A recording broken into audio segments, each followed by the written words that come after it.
사무엘상 20장 24절부터 34절 말씀 마음을 집중하시고 함께 읽어보십니다. 다윗이 들에 숨으니라. 초하루가 되매 왕이 앉아 음식을 먹을 때에 왕은 평시와 같이 벽곁 자기 자리에 앉아 있고 요나단은 서 있고 아브넬은 사울 곁에 앉아 있고 다윗의 자리는 비었더라. 그러나 그날에는 사울이 아무 말도 하지 아니하였으니 이는 생각하기를 그에게 무슨 사고가 있어서 부정한가 보다, 정령이 부정한가 보다 하였음이더니 이튿날 곧 그 달의 둘째 날에도 다윗의 자리가 여전히 비었으므로 사울이 그의 아들 요나단에게 묻되 이새의 아들이 어찌하여 어제와 오늘 식사에 나오지 아니하였느냐 하니 요나단이 사울에게 대답하되 다윗이 내게 베들레헴으로 가기를 간청하여 이르되 원하건대 나에게 가게 하라. 우리 가족이 그 성읍에서 제사할 일이 있으므로 나의 형이 내게 오기를 명령하였으니 내가 네게 사랑을 받거든 내가 가서 내 형들을 보게 하라 하였으므로 그가 왕의 식사 자리에 오지 아니하였나이다 하니 사울이 요나단에게 화를 내며 그에게 이르되 패역무도한 계집의 수생아, 내가 이새의 아들을 택한 것이 내 수치와 내 어미의 벌거벗은 수치됨을 내가 어찌 알지 못하랴? 이새의 아들이 땅에 사는 동안은 너와 네 나라가 든든히 서지 못하리라. 그런즉 이제 사람을 보내어 그를 내게로 끌어오라. 그는 죽어야 할 자이니라 한지라. 요나단이 그의 아버지 사울에게 대답하여 이르되 그가 죽을 일이 무엇이니까 무엇을 행하였나이까? 사울이 요나단에게 단창을 던져 죽이려 한지라. 요나단이 그의 아버지가 다윗을 죽이기로 결심한 줄 알고 심히 노하여 식탁에서 떠나고 그 달의 둘째 날에는 먹지 아니하였으니 이는 그의 아버지가 다윗을 욕되게 하였으므로 다윗을 위하여 슬퍼함이었더라. 아멘. 자, 오늘 제목 초하루가 되어. 이제 우리 교회도 그 매월 첫째 달 첫날 그는 이제 월삭 축복 새벽 기도회를 중요하게 여기잖아요. 그 까닭은 하나님은 처음 것을 소중히 여기시지만은 매달을 맞이하는 첫날이라는 것은 우리의 마음을 새롭게 하고 또 하나님의 은혜로 모든 일을 감당하고자 하는 것이 매월 첫날의 마음가짐인 것이죠.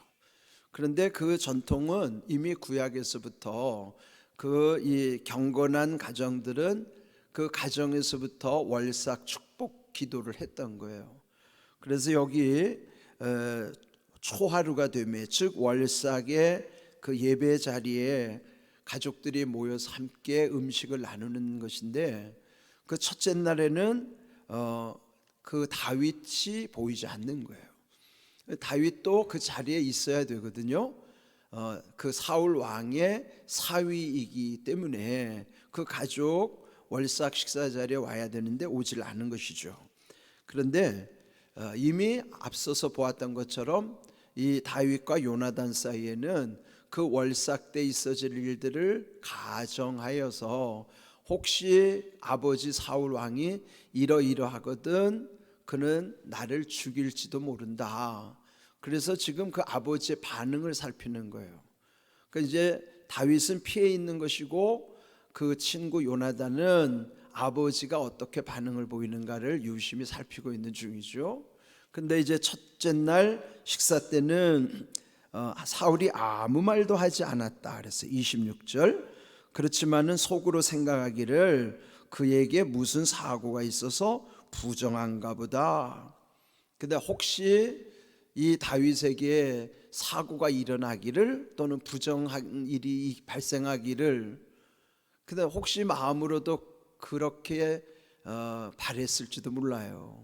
지금 이 사울은 어떻게 하든지 왕권을 위협하는 이 다윗을 제거하는 것이 목표이니까 그러니까 그가 불행하길 바라는 것이죠.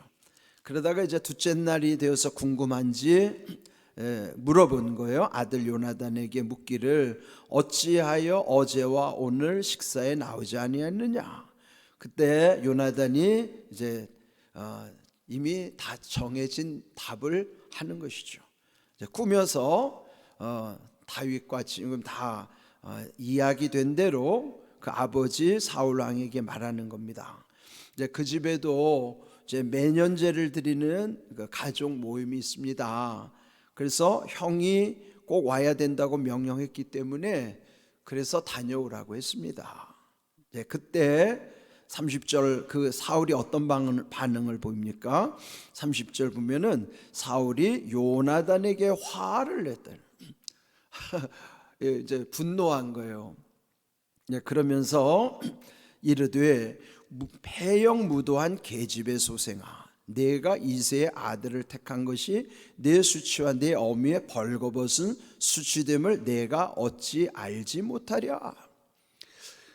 지금 이 다윗이 월삭에 오지 않은 것을 왜 화를 냈겠어요? 지금 기회를 엿보다가 오늘 그 다윗을 제거하려는 의도를, 악한 생각을 품고 있었던 거죠. 그런데 지금 안 왔으니 그러면서 오히려 아들 요나단에게 화를 내는 것이죠. 근데 그 화의 내용을 보면은 패역무도한 계집의 소생아. 그럼 뭐예요? 자기 아내까지도 지금 욕되게 하는 거예요. 패역무도한 계집이 누구? 자기 아내잖아요. 그리고 그의 소생은 그 아들 요나단이잖아요.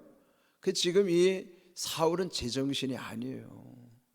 물론 악령이 쓰여 있기도 하지만은 그 속에는 왕권에 대한 왕권을 잃을 것에 대한 두려움이 있는 것이죠.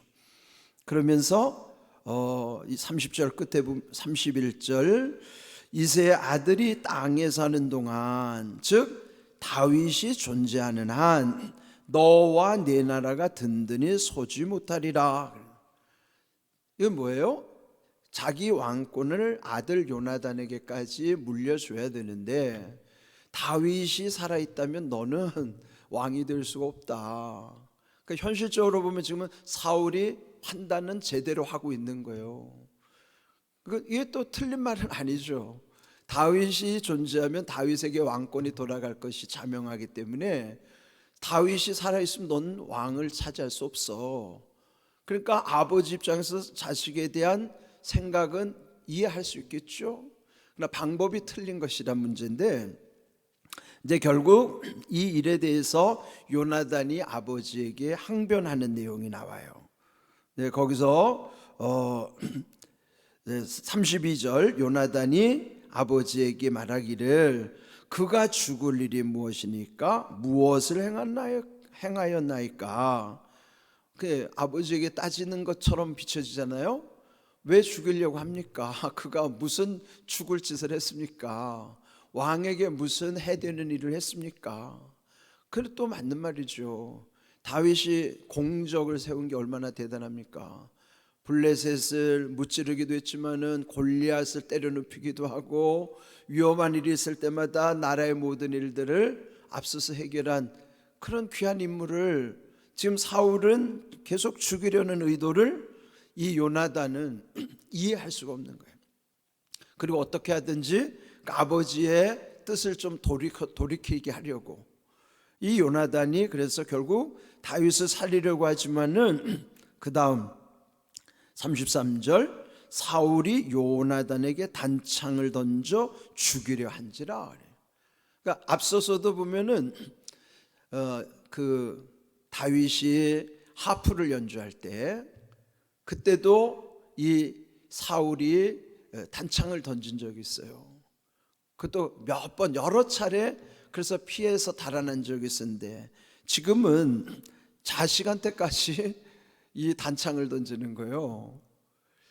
자, 다윗은 어차피 피도 안 섞인 관계고 자기에게 해가 될 거라고 자기가 어떻게 하든지 그렇다고 하면은 그것도 뭐 그러리라고 생각하지만은 아무리 어떤 상황이 벌어져도 자식을 죽이려고 하는 거는 그거는 있을 수도 없잖아요. 그런데 이 사울이 어떻게 요나단에게까지 단창을 던져 죽이려고 했을까? 이게 이제 정말 그 제정신이 아닌 거예요, 계속. 근데 우리가 여기서 하나 짚어야 될 거 있어요. 뭐냐면은 사람은 이런 행위가요 반복되고 반복되다 보면 습관이 된단 말이에요.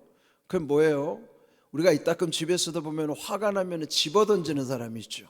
밥상도 둘러엎고 손에 있는 거 그냥 무조건 막 상대방에게 막 집어던지고 그런 사람들이 간혹 있어요.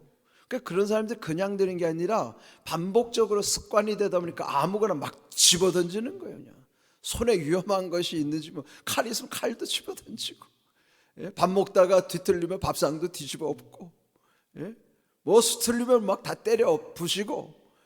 그게 뭐예요? 습관이에요, 습관.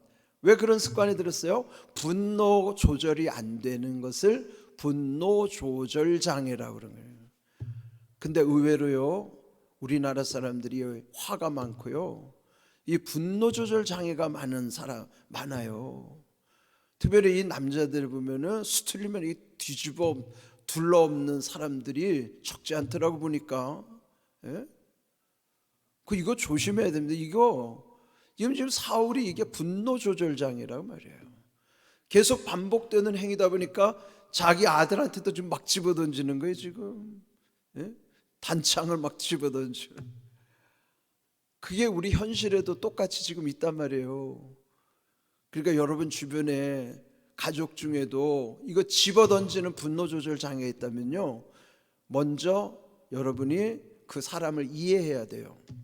이 사람은 분노 조절 장애가 있기 때문에 건드리면은 터지는구나. 그걸 알면은 터뜨리면 안 돼요.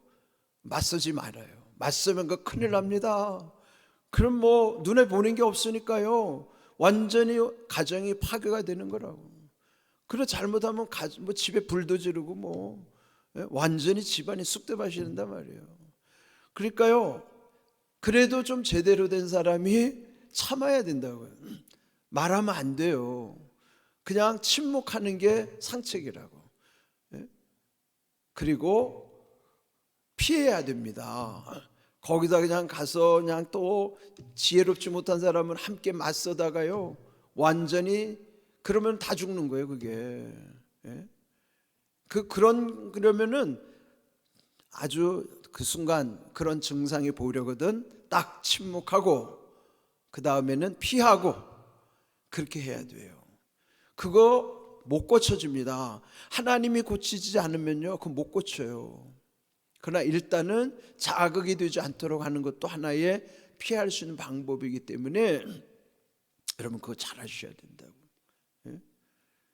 그러니까 지금 이 사울에게 일어나는 일에 대해서 이 지금 이런 것 우리가 깊이 생각을 해야 됩니다. 그런데 정말 이 우리 안에 이런 분노의 감정 참 이거 조심해야 된다고요. 이것도 하나님이 만져주셔야 되고 하나님이 생각날 때만이 분노의 감정도 이길 수 있는 것이지 또 하나님이 두려워져야 분노의 감정이 사그라드는 것이지 그 순간은 아무것도 배는 게 없고 아무것도 생각나는 게 없어요. 그냥 그대로 올라오는 거예요. 이게. 그러니까 우리가 늘 하나님을 잊어버리면 안 되는 이유, 하나님을 두려워해야 되는 이유. 왜요? 그래야만 분노도 이길 수 있어요. 근데 이런 것이 얼마나 많은지 성경에도 보면 분노에 대한 말씀들이 참 많아요. 잠언에도 있고 특별히 야고보서 1장에도 보면은 함께 읽어볼까요? 야고보서 1장 20절 읽습니다. 사람이 성내는 것이 하나님의 의를 이루지 못함이라. 여기서 성내는 게 뭐예요? 분노하는 거예요. 화를 내는 거예요. 근데 여기서 화라는 것은 사사로운 화예요. 예수님도 화를 내셨지만 그런 화는 좋은 화란 말이에요. 그런 화를 의로운 분노라고 하죠. 의분이라고 그러는 거예요. 우리가 내는 분노는 의로운 분노가 아니에요. 불의한 분노라고요. 사사로운 분노, 쓸데없는 분노, 화를 내지 말아야 될 화, 그게 우리 속에 올라온단 말이에요.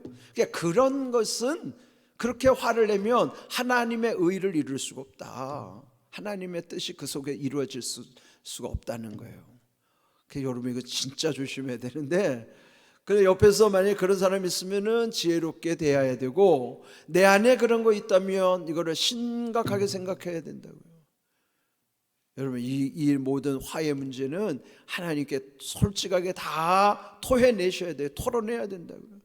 주님, 내게 이런 나쁜 습관이 있습니다. 이런 나쁜 죄가 있습니다. 주님, 저를 불쌍히 여기시고 저를 만져주시고 제 안에 늘 하나님을 기억하게 하시고 하나님을 두려워하게 하시고, 그렇게 기도하다 보면요 그렇게 바뀌어져요. 근데 그렇게 하지 않고는 절대로 사람 안 변합니다. 사람은 스스로 절대로 변화되는 존재가 아니에요.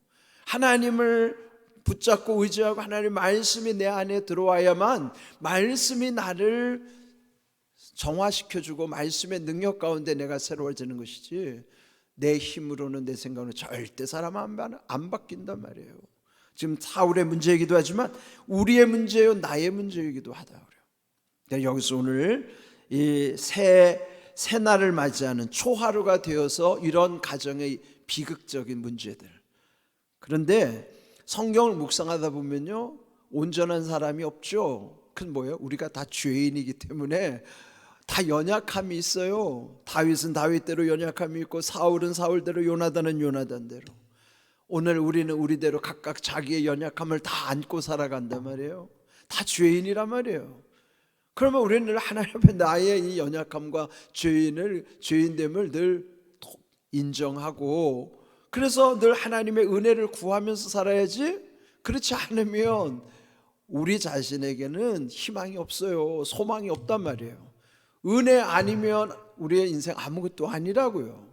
그래서 여러분들 하나님의 은혜를 의지하면서 그 주님의 은혜 속에서 두 가지, 지혜를 구하셔야 깨닫게 되고 능력을 구하셔야 감당할 수 있는 거예요. 그게 다 말씀 속에 있습니다. 그런 귀한 은혜를 여러분들 구하시고, 오늘 여기에 초하루가 되매, 즉 새 달에 이 가정에 일어났던 이런 비극적인 일들이 우리를 비춰주는 모습이라는 것 기억하시면서 우리의 모든 이런 부정한 것, 우리의 연약함, 우리의 죄성, 모든 것이 하나님이 만져주시는 은혜 가운데서 풀리는 은혜, 그런 귀한 은혜를 누릴 수 있기를 주님의 이름으로 축복합니다. 아멘.